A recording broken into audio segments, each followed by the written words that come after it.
For automotive performance and design, the 60s were a golden era. While design studios churned out some of the most spectacular goods of the century, new modernized racing technology was making its way into the road-going automobiles. Hey, have you subscribed to our channel? If not, hurry up and subscribe to the channel, and don't forget to hit the bell icon. Here are the top most high-end vintage and classic cars of the 60s and 70s. 1. Ford Thunderbird. The Thunderbird is the quintessential example of the personal luxury coupe. In truth, the model is solely responsible for the segment's existence. The sixth generation, which was produced between 1972 and 1976, is a typical 1970s luxury cruiser. That is why it is an excellent choice for this list. There are numerous explanations for this. To begin with, this Thunderbird looked a lot like a Lincoln Continental Mark IV coupe. Furthermore, it must have been a top-of-the-line Ford with every conceivable luxury feature. Third, it was the heaviest and largest Thunderbird ever built, weighing more than 5,000 pounds. This model wasn't exactly speedy or nimble, with a massive 460 V8 and only 220 horsepower. However, car purchasers flocked to it because of its presence and comfort, and Ford sold nearly 300,000 units. 2. Dodge Challenger. The Dodge Challenger was a popular car among buyers in the 1970s. From the wraparound bumpers to the narrower design window, they offered a one-of-a-kind sheet metal design.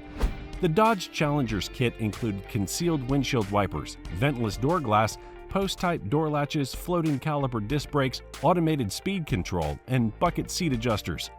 The 1970s Dodge Challenger body styles remained almost unchanged after their launch. The Challenger was part of the Chrysler Corporation's Scat Pack of high-performance vehicles, which also comprised the Dart Swinger 340, Super B, Charger, and Daytona models. The TA, which stood for Trans Am, was another famous Dodge Challenger model.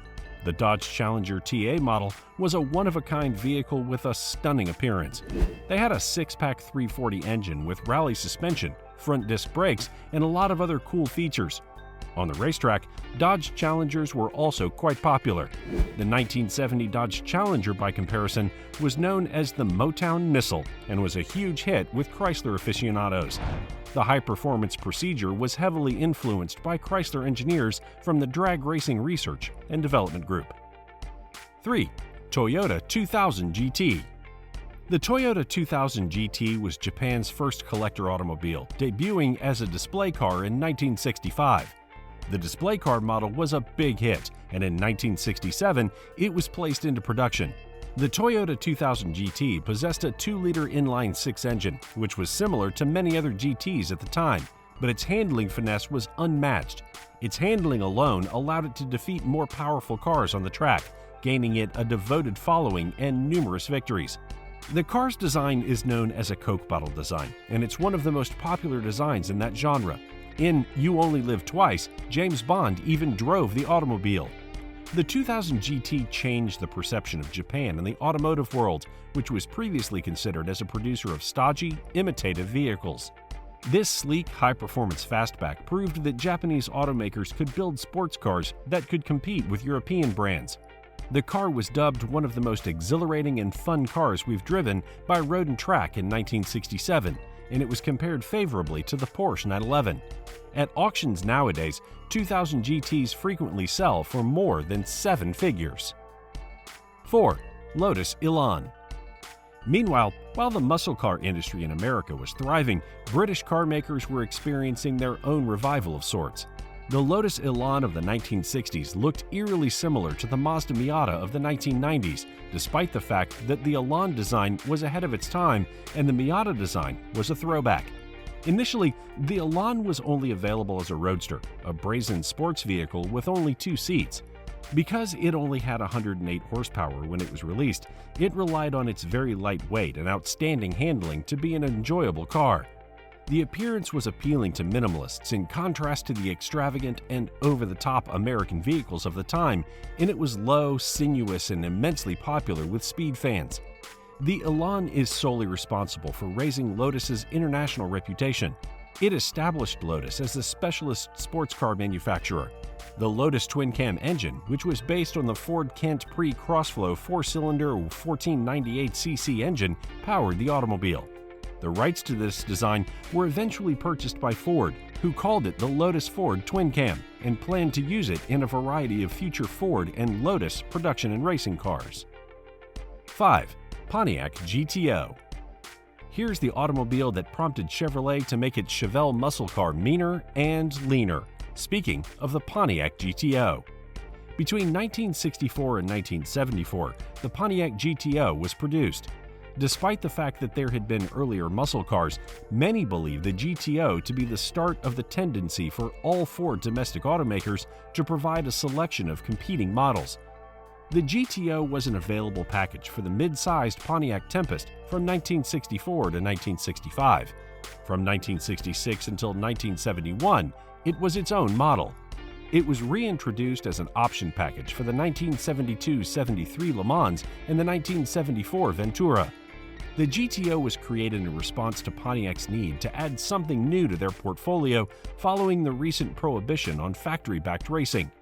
Another ban restricted mid-size vehicles to mid-size engines, 330ci or less, but Pontiac exploited this by offering the GTO as an option mentioned above, which featured a 325 horsepower 389 V8 engine, giving it 100 more horsepower than cars in its class at the time, instantly elevating the GTO to legendary status. 6. Lincoln Continental. Only the Lincoln Continental gives the Volkswagen Beetle a run for its money in terms of manufacture time. The car has been around since 1939, when it was originally introduced as an Edsel Ford prototype and subsequently as the first-generation Continental. But we're focusing on the fourth generation, 1961 to 69, the side-slab Continentals that became a symbol of the age. Apart from the fact that both cars were enormous, the new design was utterly unlike the Mark V Continentals before it. With innovative rear-hinged suicide doors and a luxury interior, the 1960s Continental was a successful seller for such an expensive car. After President John F. Kennedy was slain in a Continental in 1963, it gained the sad distinction of living in infamy. The whole Lincoln range was condensed into one automobile for the 1961 model year. This is the one. Despite being 15 inches shorter than the Mark V, it was nonetheless heavier and longer than the Cadillac and Imperial models. The Continental reflected Ford's corporate management's dedication to manufacturing the greatest mass-produced American automobile of its time, and that reputation was accomplished thanks to the rigorous post-build inspection of each vehicle and the car's robust construction. 7. 1960 Chrysler. In 1957, Chrysler had a successful year with successful designs and powerful engines. However, sales began to decline after that, owing to allegations of low quality and uncertain styling. As a result, Chrysler engineers and designers attempted to create one of the greatest and most stylish sedans on the market for 1960. The Saratoga, Windsor, and New Yorker were the three trim levels available. The 1960 Chrysler featured a breakthrough in engineering known as unibody construction.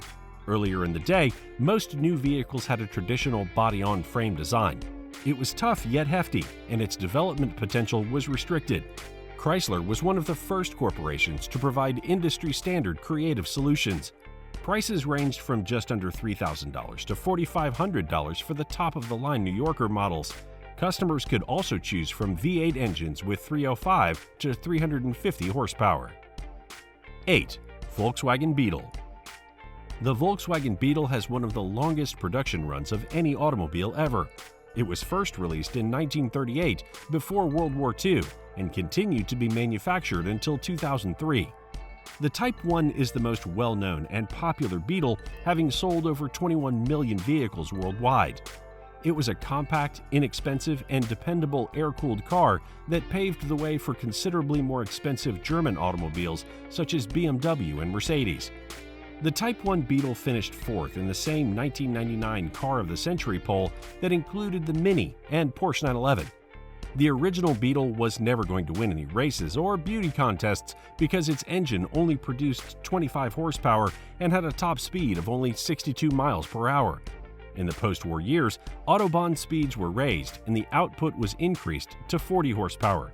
a design that lasted until 1966 and became known as the classic Volkswagen motor. Despite the fact that Adolf Hitler and Ferdinand Porsche created Volkswagen and the people's car, including the firm, its name, and models, the notion of the car is much older than Nazism. 9. Oldsmobile Toronado.